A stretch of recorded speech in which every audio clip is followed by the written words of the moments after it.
Voilà, bonne année à tout le monde. Bandekwa Poto, Bandekwa Congo Kinshasa, Topé Sibinombote. Merci beaucoup, na fidélité Boaliko Sala. Merci beaucoup aussi, na abonné tout. Il y a BM Opinion TV. Merci surtout et aussi bonne année na Mokonzi Ekolo Félix Antoine Tshisekedi Tshilombo, na la première dame Mama Denise Nyakeru, na ba chef d'institution Nyonso, tout le monde le Premier ministre Jean-Michel Samalukonde, tout le monde le deux présidents du Parlement. Ndeko Christophe Mbosoko dia na ba du Kwebo bandeko tuba aliko kamba elongo na Félix Antoine Tshisekedi Tshilombo to pesibino vraiment ba bonane na bino surtout to lingi sincérité autour du chef de l'État. Nous avons besoin de la sincérité, de soutenir la vision du chef de l'État pour que effectivement la population congolaise, les peuples congolais aient bénéficié na ba promesse na musala na ba effort nyonso mokonzi ya mboka Félix Antoine Tshisekedi Tshilombo fachi béton azali kolinga Congo ezala réellement l'Allemagne d'Afrique, ezala la grande puissance d'Afrique, mais entourage ya mokonzi ya mboka ndezo poser problème to beta masolono sur ba détournement mokonzi ya mboka afetaki na Kinshasa te parce que alobaki il faut azala proche de sa base, proche de sa population aponaki ko fêter cette fois-ci au niveau ya Kasai oriental la bandeko ya Mbujima et bazalaki na ye a kota kitina ba fin fond à visiter population na ye a palper du doigt ba difficulté sur la population. Nous allons parler de cela et aussi Mokonzi Mboka a remarqué que na entourage na ye na cour na ye il y a des gens où il faut à mettre dehors parce qu'il y a vraiment trop de détournements. Cette fois-ci Mokonzi Mboka a Betty Loboko na mesa à lobby c'est lui qui va aller au niveau de Makala Rokende où il faut à Longwa. Na entourage na il faut à Longwa, il a besoin de personnes sérieuses et sincères, c'est ça, des personnes sérieuses et sincères. Na rozala ngai mo à la présentation c'est fiston ya Nkole Katanko Chambo Mputu Moliba, le Jésus de la presse na rozala et longo na invité oyo na ponaki ko meka un peu ko beta masolo na yi to kolobela o Itali mboka to kolobela bilan ya année 2022, il y a Félix Antoine Tshisekedi Tshilombo, année 2023, une année électorale, to beta pe masolo est-ce que Félix encore l'occasion d'être réélu comme président de la République to yoka bandi signon sur la révélation nyonso oyo invité na biso a repesa biso na tongo lelo tout ça ensemble avec Dodo Moussaou Moimbo Kala réussite Ntumba azali l'un de membres ya communication ya Mokonzi VPM Auto Bengi vice-premier ministre, ministre de l'Intérieur, maître Daniel Asselo, il a des informations sûres, il a des informations à source. Il faut beaucoup croire. Nous aimons plus na kati ya chaîne na biso ya komela bino des informations sûres.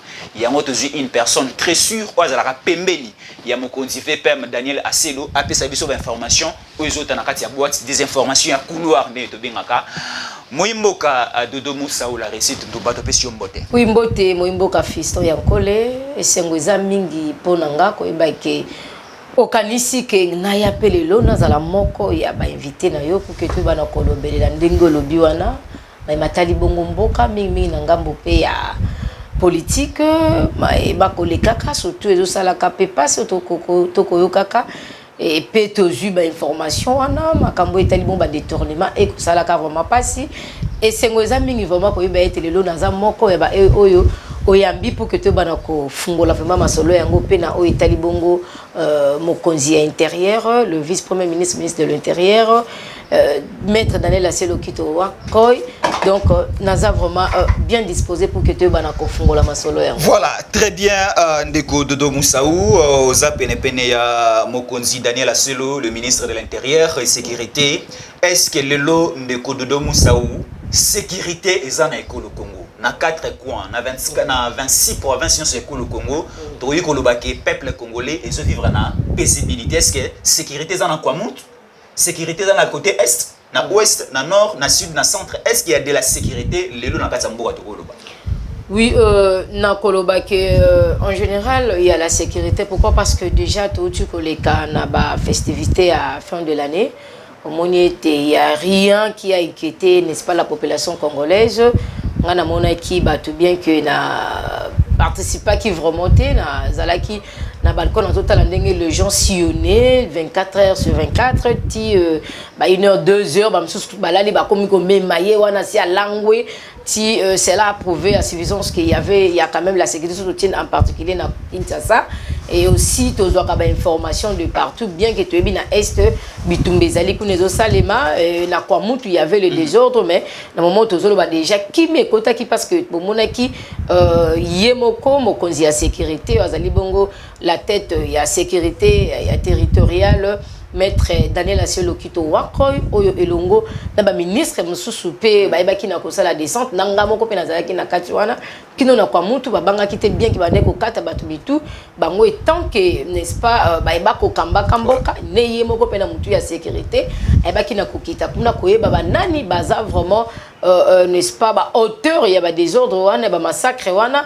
pe tina nini bako salaka yango eza pona nini en tout cas boza na information là de santé salemaki kino kimekota qui peut basi ba récupérer dans moment où pour l'information na yo moimbo ka fiston ya kole bato bazala ki à la base ya ba désordre wana na moment bazaje na maboko ya l'état donc mosala kitoko o tokoloba vraiment limemia na mokonzi intérieur maître Daniel Asiolo Kito Wakoy mosala kitoko salemaki lelo oyo ba ngunya obande ko tia désordre ko inquiéter ba ya kwa mutu baza déjà na maboko ya l'état boyebike kimia esi ekoti kuna po ba imboko ba kolandaka ba simbaka akeno na koto ya kwa mutu kimia vraiment ekoti na kolobake na Congo central to baki na kozala pe kuna en tout cas tozala ki inquiéter na loko mon côté to sali Congo central to longo matadi to keti mwanda retour na biso butu mobimba tozo yati to esuti matadi en tout cas tozala ki inquiéter nulle part to mekaki pe biso etant que pe ba moko ba panzi sango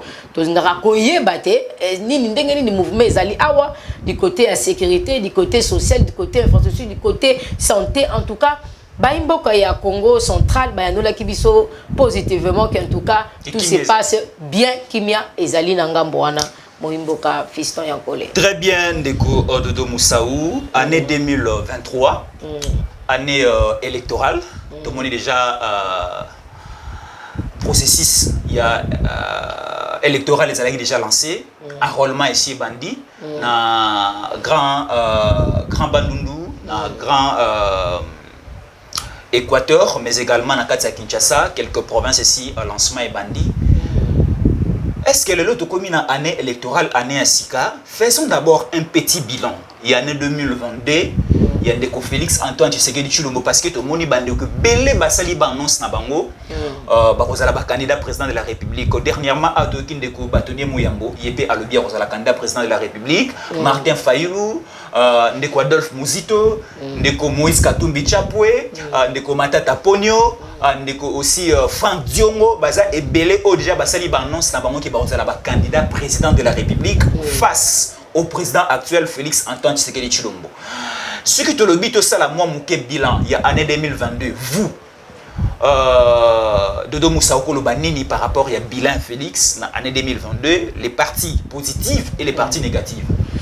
Oui, pour ne pas que na exagérer ou encore nabima fanatique hein, on a kolobaki à 100% déjà bilan il y a président Félix Antoine Tshisekedi Tshilombo communément boka bengaka Fachi Beton ils a vraiment positif à 75%. Voilà, ils a vraiment oyo ndenge na constaté mo imboka na lobakelo komoko ba imboka basimba kami na lobaka biso za ba kamuna kamba ni koloba soki na moni de na lobi soki na monité na koloba te o moni nini dodo non o ngana moni ezali ya keno voilà na mekaki un peu kotambola to salaki mo ba descente pe na ba kasai wana to sali mo ba descente pe n'est-ce pas na bandundu to sali ba descente ba Congo central na Kinshasa to komonaka surtout na ngambo ya infrastructure moni mokonzi mboka excusez-moi Félix Antoine Tshisekedi Tshilombo il avait compris que non voilà pour que même social hein ils allaient vraiment stable ils allaient bien prendre place na mboka na biso et sengeli banzela et salema mingi loko salaka deux faux mingi ezalaka mingi banzela ozomona batu ba kolona surtout côté agriculture hein batu ba kolona ke belé même côté élevage hein et ezali mais au monde loko salaka ka inquiéta ke zakaka transport pourquoi parce que banzela ezate mona mutu asana zamba to moni batu muso alobi atlakisi biso ferme tala moni ba hectare bela lakisi élevage ba biloko azana ngo abi mama eloko banda couper sa biso passe awa ezakaka lolenge nini ya kozwa biloko komisila ngo mingi population eza na Kinshasa lolenge nini ya kozwa ngo kelengo pe na ba mboka oyo baza na biloko ya kolia te baza na biloko ya nini te ozomona biloko banda osala pasi yango wana. Alors na maeli ya mokonzi mboka Félix Antoine Tshisekedi Tshilombo de balobaka ke rien ne sert à courir, faut prendre le temps pour non sala makambo ezala malamu biloko ebeli bien te soko lepe ko peso malade, il faut biloko ezwa temps ebela malamu pour que leur okolia oleke peso malade mais ça ni et construire ndenzoto et construire santé natalaki alobi non et sengeli ko travailler banzela ko fungola banzela ou ko faciliter que n'est-ce pas ba activiste ba marchand ozomona ba opérateur économique baza na facilité à quoi atteindre population surtout place où bazo connaître ba difficulté makambo etali bongo ba produit à première nécessité omozomona o to bengi ba biloko kolia wana ba na kozwango na pete nyonso pe kolandis kolekana avant pe na nyonso wana pe ko tala bitin et sengeli pe to mettre pe en place difficulté et ça la ka que le lo oyo ba tu ba na kotanga te ezali ba moyens financiers tout ça peut quand même gratuité hein ou permettre que bana mboka na biso batanga parce que à venir il y a le besoin pour appartenir pe na ba jeune o ya tangité à cause de la notion pe ya vité vous voyez l'éducation est ça vraiment qu'on construire l'homme et on déjà qu'on constituer l'homme qui n'a pas étudié muto a tangité au comment même sa façon ya ko sala makambu et za la kaka malamu te ozomona raisonnement n'est pas aux la kaka mukuse pourquoi parce que a su vraiment matière te alors il a fallu mettre en place n'est-ce pas nani gratuité permettre bana no so kongo basanini ba na kotanga ngana ko yebisa o que le lo o ba o baza na conscience en place à chaque à combien niveau ya 20 ans 18 ans 15 ans alors bité fona zongela na tanga tout bonnement avec héritier Watanabe voilà tengo ba te kazala ki illettré. Voilà. Héritier azaki illettré il y a kataki suite il y a carrière naie ya musicale mais il a pris conscience le bilan le quoi dans un diplôme na papier nanga wana te pour que dans la crédible parce que ozomona ça prouve à suffisance que c'est ça monsieur qui a la vision ya musika ya que non voilà lobby je peux aussi aller me présenter quelque part ceux qui va l'accepter papier nanga et que crédibiliser nga le lenge mususu do moni azonga ki alibite na zonga na zwa sikoyo diplôme d'état nangai j'ose croire a osuka wana ta okende tia linga zwa pe ya graduat a matati azwa pe ya licence pourquoi pas pe ya doctorat nyon swana esalaka epesa mutu poids pe crédibilité même car na mboka na biso Congo te même libanda ya mboka yango zomona papa mokonzi Félix Antoine Tshisekedi Tshilombo alobite sengeli gratuité permettre si ba banda ko boujaka ko matisaka salaire oyo ngana otoyebi ke no voilà salaire oyo mokonzi mboka ko kuta ba fonctionnaire et ça baza na ngo karati le loté quand même moi 30% 40% ezanini eza ya komata et autres là qui savent vraiment que c'est un monsieur qui a la considération et le o batbaye bakatel premièrement ezalaka cause na considération moimboka fiston yankolo ozali un grand journaliste intègre de noble vraiment ngana même ya kamakasi au cause la sans ignorer ko bangana yo ke soki ozo considérer mutu en tout cas eza passe pour que o ignorer mutu na isolé eza passe au salé mabe eza passe n'est-ce pas au pimela yo ezali droit na ye ozomona tellement que na considération na ye okoluka o maître ye n'est-ce pas na ba condition ekosala ke mutu wana azala malamu ndoko mona mokonzi mboka eloko les lesake aza premièrement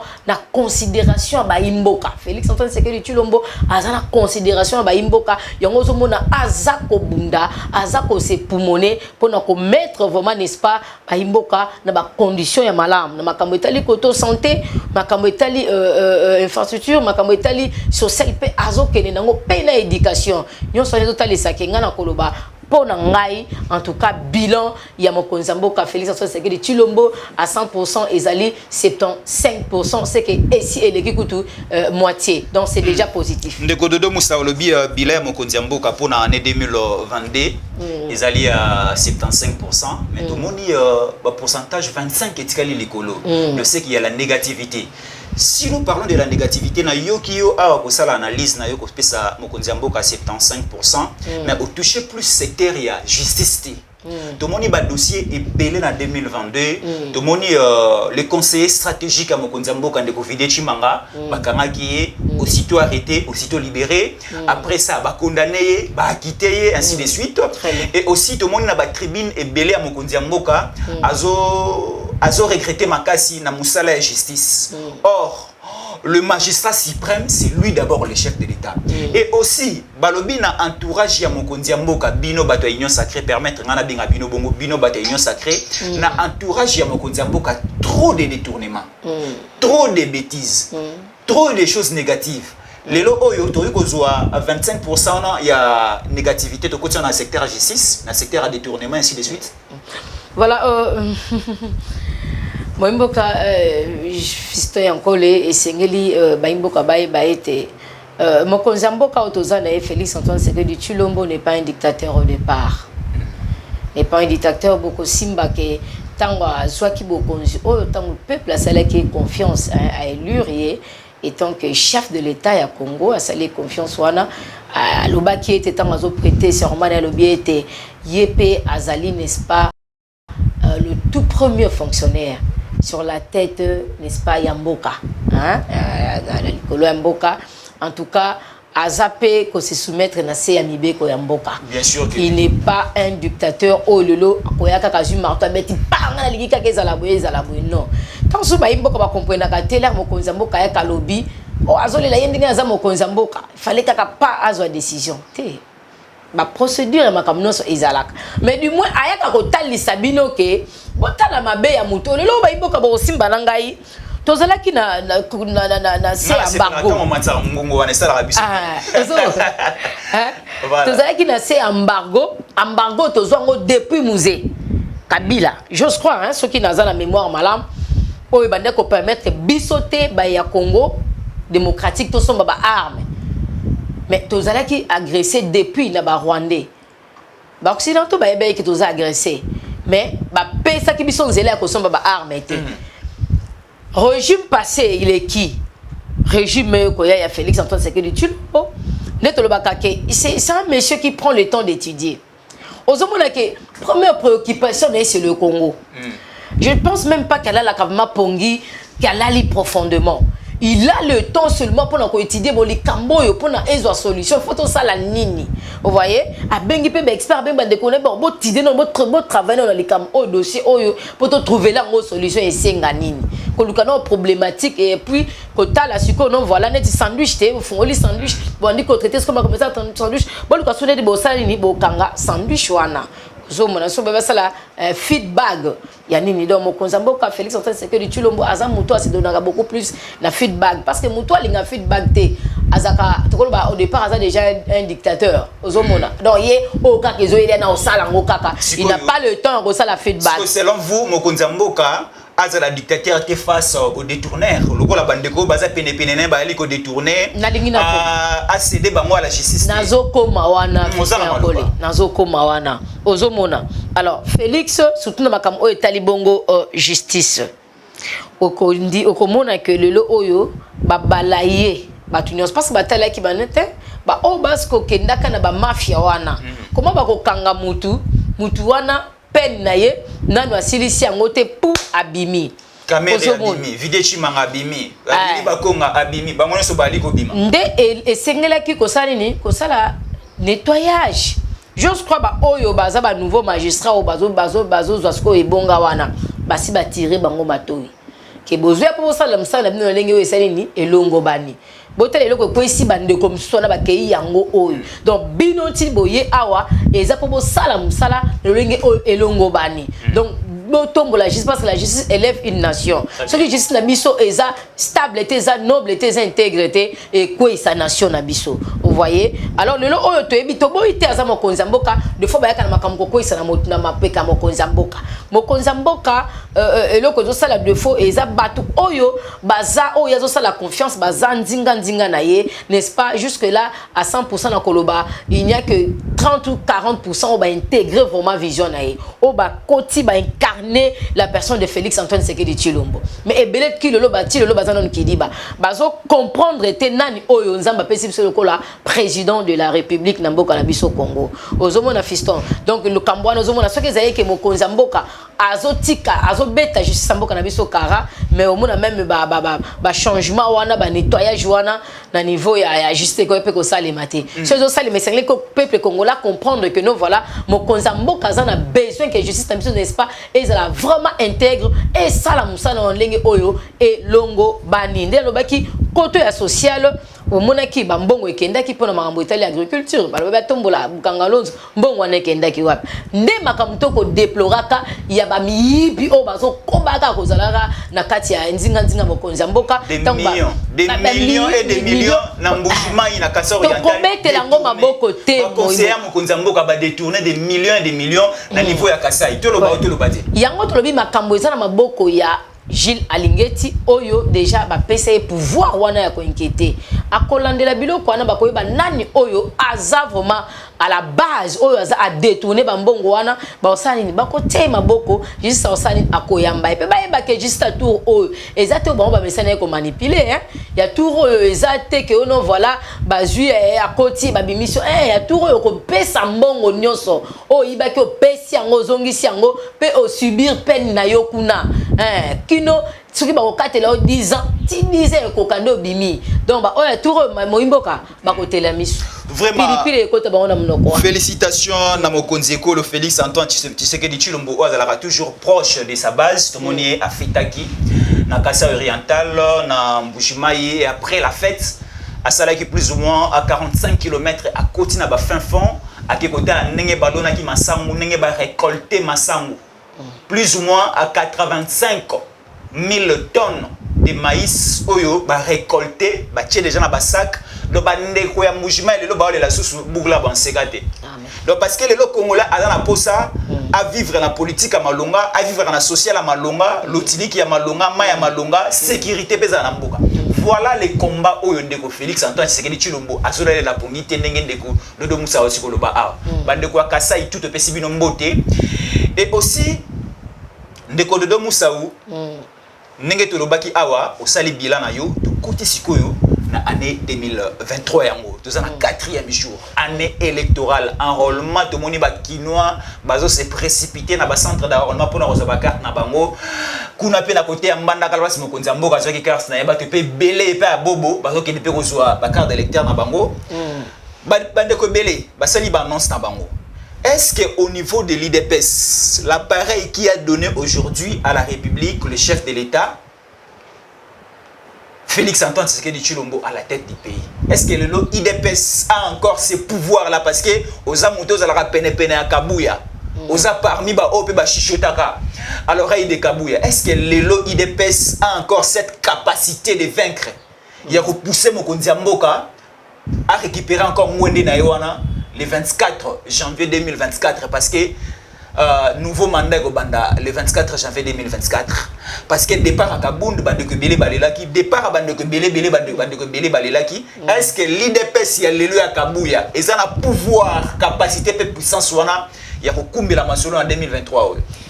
Oui, Sengil Baimboka Baeba qui est récupéré parce qu'Azanango déjà. T'es électionné à Salamita? Oui, Azanango. Pour tout le moment où mon consambo Azana pouvoir. Ah, Azana pouvoir. Azana pouvoir, on a comme qui nous a deuxième mandat, ça c'est sûr et certain.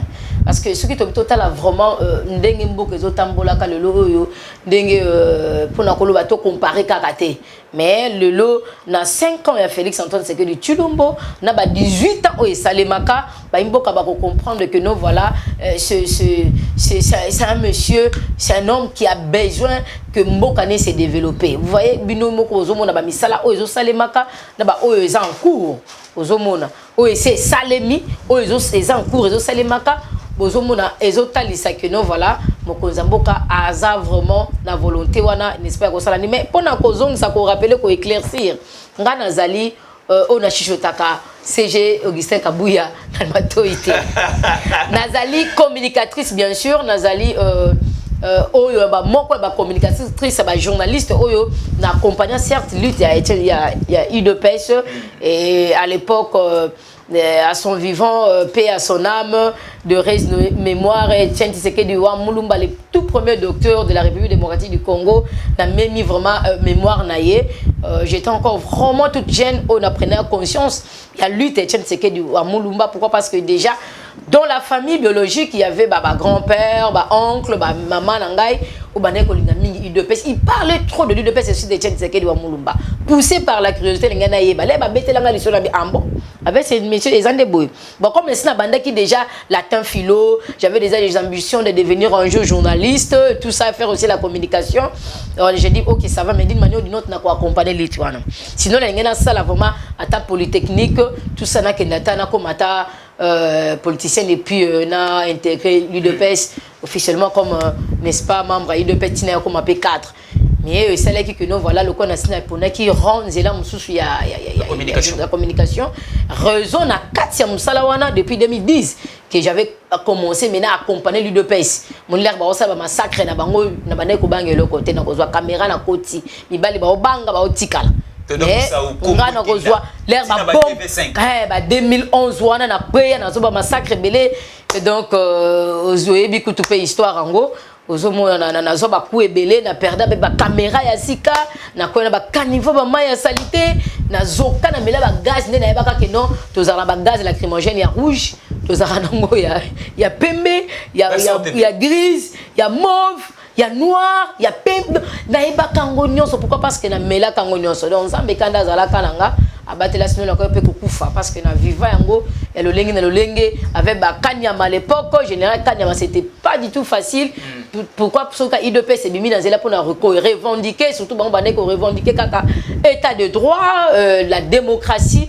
En tout cas, ils allaient qui faciliter. Est-ce que les lots IDPS ont la capacité il y a que la sumo konzamboka qui est débossé en 2000. Olobi pelo romo ke naza, je suis membre de Union Sacrée, naza membre Union Sacrée, je suis la communicatrice, on a communiqué dans le bon, on communiquera dans le bien, dans le vrai. Donc makambo eza vrai na kolobaki eza vrai, eza faux na kolobaki eza faux. Pour na mona kana polo na wana moni ba AVC za na kati ya Union Sacrée yango na lobaki bongo. Ah oui wana ezela mana zola tasuna la tiongo ezali moni pona ko témoigner que bato ba ko sala ka musala malamu sengeli quand même to lobela bango moni Moimboka Oazali l'autorité morale AVC Didier Boudimbu, je lui ai vu dengaye abandi parti politique néo en 2016 pour l'information je fus la première journaliste Oyo à travailler à Kanaye en 2016 wana zomona zo garder crédibilité wana hein kino le lo Oyo le lo est beau typé ba structure et belé le tia komipé n'est-ce pas l'autorité morale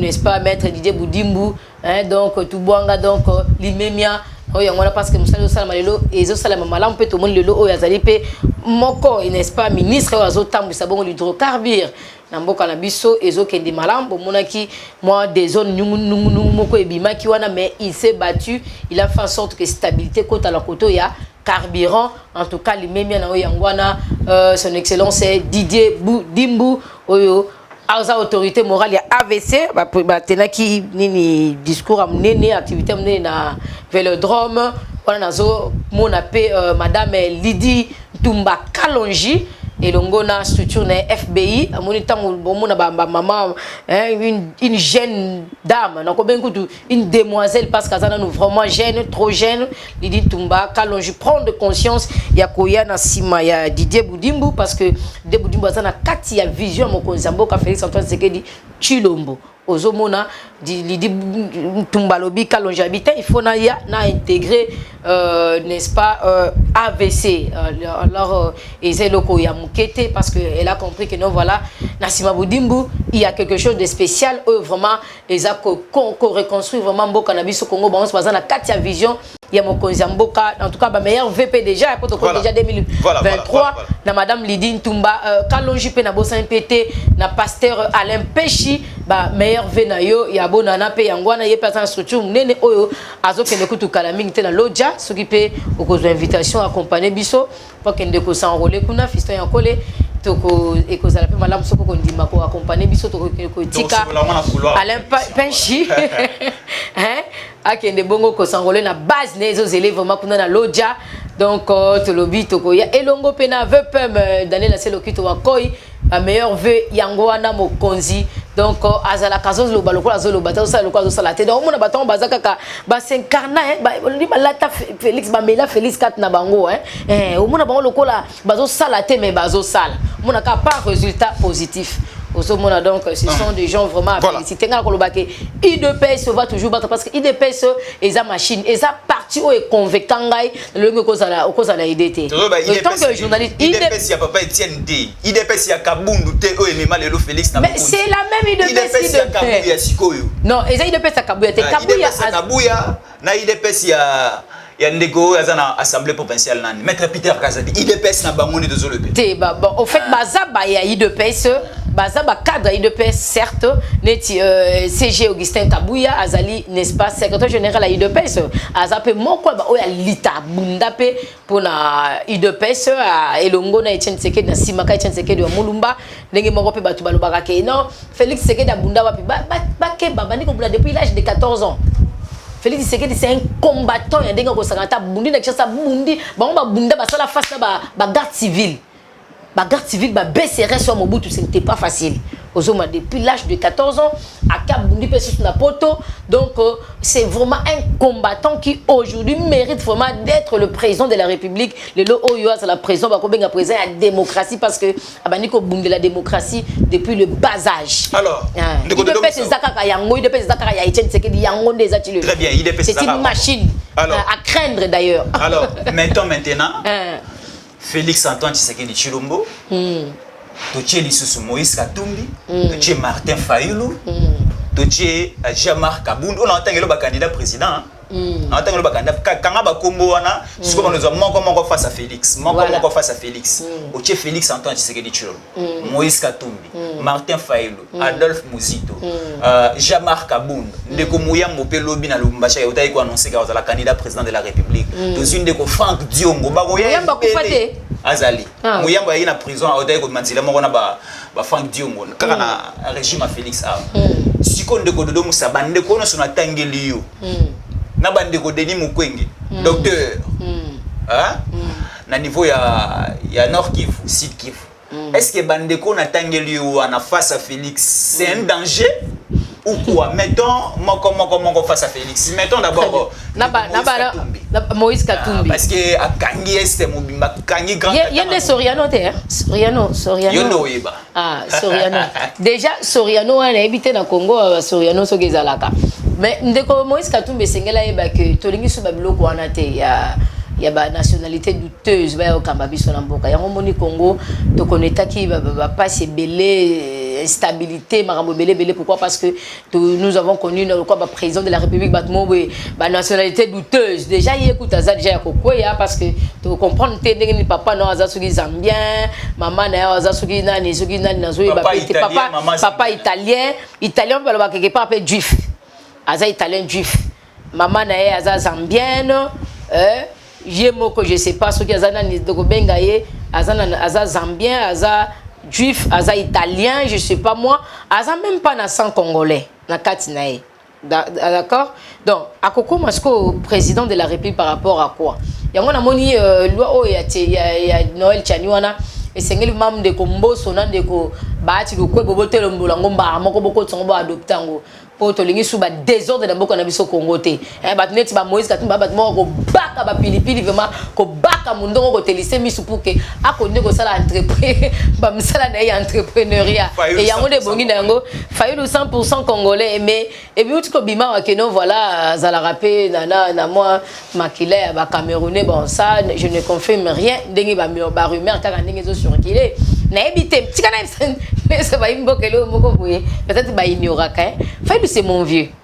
Fayulu me connaît personnellement. Fayulu m'a aussi beaucoup aidé. Les raillés dans l'opposition. Pour Fayulu, on a monnaie qu'on a dans l'opposition en 2010, 2011. 2011. Les raillés, à l'époque, c'était dynamique de l'opposition créée par...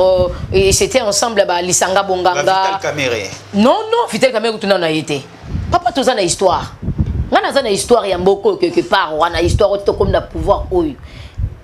Fayulu la raillé dans la dynamique de l'opposition Kouti Roger Lumbala Watitenge on a enseigné vraiment mon conseil mon Félix Antoine Tshisekedi Tshilombo en tout cas les liens c'est là en famille wana zande konayo en tout cas babi misaye kuna Roger Lumbala wati tenga za moko aza ko peser aza moko ba lourd ya politique mboka na biso un grand stratège n'est-ce pas surtout na makamo ya ba campagne il vous est vraiment utile tala likambo ya Moimboka Roger Lumbala wati tenge le double brassard azonga na mboka na ye a continuer ko sala msane pas côté azongela politique n'est surtout kazape moko ya ba membre déjà pe ya cadre ya union sacrée mokonza mboka tala likambo vraiment ya Roger Lumbala wati tenge tozui bomanza azali pe na kati wana tozi oyo papa na biso soso nani olenga nkoi azena kati dynamique de l'opposition tozi quelque batum sus oyo ba kombo ezoki mangai na ba fiundo ndoboni bazaki na kati ya dynamique de l'opposition parti orange ozomona ce sont de personnes oyo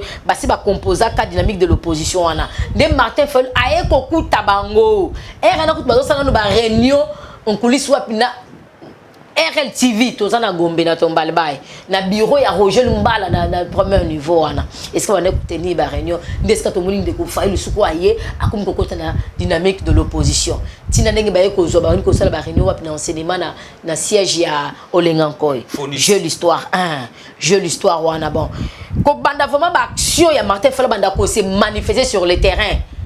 C'était en 2013-2014. Lors il y a une réclamation, il ne touchez pas à mon article 64. Ce que vous avez la mémoire vraiment en place. Ne touchez pas à mon article 64. Tokenda na yengayo. To sololi na président Martin Fayulu to kitina bayakawana. Baye ko menoncer biso na police to longwe wana to kitina matete. Na matete kutu balinga ba kangape biso to keka juste ko to parquer na église ya Saint-Alphonse wana. Histoire aussi qui présente Martin Fayulu Hollanda qu'on comprendre qu'on s'est rappelé. Et moi je me dis que président Fayulu l'air azoya même dans rassemblement l'air le tien c'est qu'il a créé rassemblement c'était même pas aussi facile que la dynamique de l'opposition et intégrer rassemblement wana tout cas la réunion sur l'enseignement non ba comme ça la réunion ba ça la réunion dans il y a MLC et si qu'ils ont mis parti il y a Franck Diongo président Franck Diongo MLP bah ça la réunion tout le monde a jour mususu si tu oses la déclaration na bango il y a que bazo confirmer que na cimetière c'est que de mulumba to pété pour pas que na Genève et ça la ka Genève hein non Genève té ils la ka nini na 2000 wana pour ya rassemblement pour na makamba dialogue alors et ça la ka que baeko katana kaka ba msusu baza contre ba msusu baza pour alors bayaka kondima ba kota na sima Etienne Tshisekedi c'était deuxième fois ba ça la déclaration presque 1h du matin ndomoni ba kendaka bango nyonso na sima Etienne Tshisekedi okumbu ba kusala sikoyo rassemblement mais moi natikala komona Etienne Tshisekedi ko accepter Martin fait le temps qu'opposition opposante pour accepter Vital Kamerhe le temps opposante est né politique yandeko Etienne Tshisekedi ezalaka ndeko Félix Té mais ezalaka ndeko Fayulu ndaza le fils né yandeko Etienne il est libre de dire moi nous ça kolo banga pena kolo balelo kande bo monanga awa nga vuma naza lisu ya Félix Tshisekedi ba ono so anate ezala ngonga ça n'engage que moi est-ce que c'est vrai na éviter parce que ezalaka bongo ala bela ça ta photo ba vandi maina Etienne Tshisekedi bazo beta kati ba photo na bimisata ya ngoti pona tikala komona te Etienne Tshisekedi ayamba bande ko yamba ina délégation bande ko bena ba réunion ba nyonso atikala ko yamba nani Martin Fayulu vraiment boité a PC considération et ça surtout que Vital Kamerhe Etienne Tshisekedi atikala yamba été très bien to fait andima et pété de son vivant juste 1 minute 30 parce qu'on fait déjà pression de remis na suka ngonga na biso 1 minute 30 dommage ya kolobeze belé parce que ya koloba promesse belé to continuer ngo mais na kolinga ko bisa ba imboka ke Martin Fayulu biso to tamboli ba intérieur yo yebi to tamboli pe moi mingi là un parti politique décidé oye ko banaka l'air à postuler à Wakeno voilà tant que président à se représenter comme les seuls l'unique ceux qui a opposition un candidat à opposition mais il a son parti politique où il a des députés nationaux. Des députés nationaux, c'est déjà pluriel. Aux hommes, bon, je vois mal un parti pareil où on se mesurer avec l'UDPS. Donc, on voit Bobo Sanango, Tokenani, Manani, Denis Mukwege. Denis Mukwege, yé et Sengeli, Azalaka na place, ne wana ko traité Bassi. Yé bisans reçoit le loco. Comme président de la République, Dengaza ko rêvé wana. Siko Bassi wana ba osuka wapi. Bando la net na bureau ba anda ko traité ka bango, je sais pas. Donc yépé en tout cas batika. Nazomona ngai personnellement nazomona candidat au pesé au faire face vraiment na côté la présidence. Attends, Jamal Kabound. Jamal Kabound écoute déjà ça quoi comment l'ingratitude paye mal hein parce que mutu oyo a fabriqué yo Jamal Kabound ali misangai le jour où Bazotanga ordonnance n'est nommé secrétaire général à UDPS, il laissait, moi j'étais là présente. Tozo c'est la tozoa parce que Etienne Tshisekedi il fallait qu'il aille un ambassadeur. D'accord? Un ambassadeur, ya wana bazoya pour convaincre Etienne Tshisekedi pour que accéder na dialogue oya wana. Oyo zala ki pa ya Kodjo. Eden Kodjo, personam ozomona. Alors, biso to fa ba bengi biso ba journaliste auto zaki ma ko accompagner IDPS pour nga zaki ma na résidence Etienne Tshisekedi. Na bana ko kota kumna sans contrôle. Ceux qui na yeba journaliste na biso rire na koti. Tu vois? Alors là babandi ba réunion police ba biso journaliste boza non libanda ya résidence le temps que aussi c'est bon tout ça la déclaration. Nde tozo mona nani azoya makolo ba yaki makolo nani Jacques Marc Kabound o ba imboka ba yebaka te aye makolo tu wana na chemise moko ya bleu c'est le moni c'est ça comme c'était le commencement de la vie c'est n'a pas ça comme le solo mkepi ba kansa ya kana ba million na IDPS non il a pris dans l'IDPS il a puisé dans l'IDPS aya kana chemise on lemba no mona make mto azana na passe pantalon moko ya grise ya pembe na nini moniere ezaki sous pembe te c'est comme neti moi chocolat et monene maki ala tiango mingi c'est umeli na sapato moko ya bongo kutu babandi ko loba abi ngane nouveau ba on mengai secrétaire ngane nouveau secrétaire général oh yo nouveau secrétaire général ba combattant ba boya ye mon ba combattant ba zaka ba visionnaire le premier jour na boya yo na division ba boyi yo te yo to ebiote mais le col ezaki déjà na posa Etienne Tshisekedi pour qu'il y ait wana ndenge ba elaki masolo lukuta que non voilà il fait un grand combattant mais kuna ce qu'on a sika on balobaka na kalmina soki na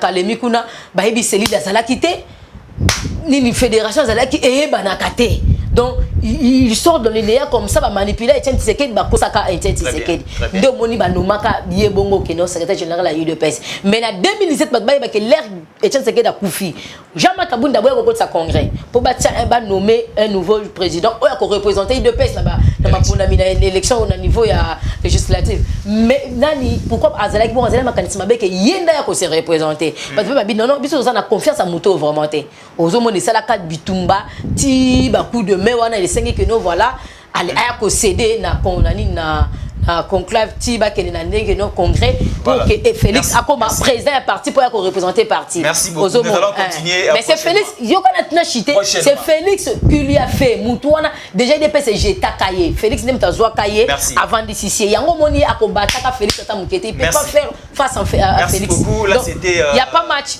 Concurrent Félix Azate la 2023. Voilà, là c'était Dodo Moussao Tumba la récite qui invité na biso Thomas et l'autre solo le membre belé.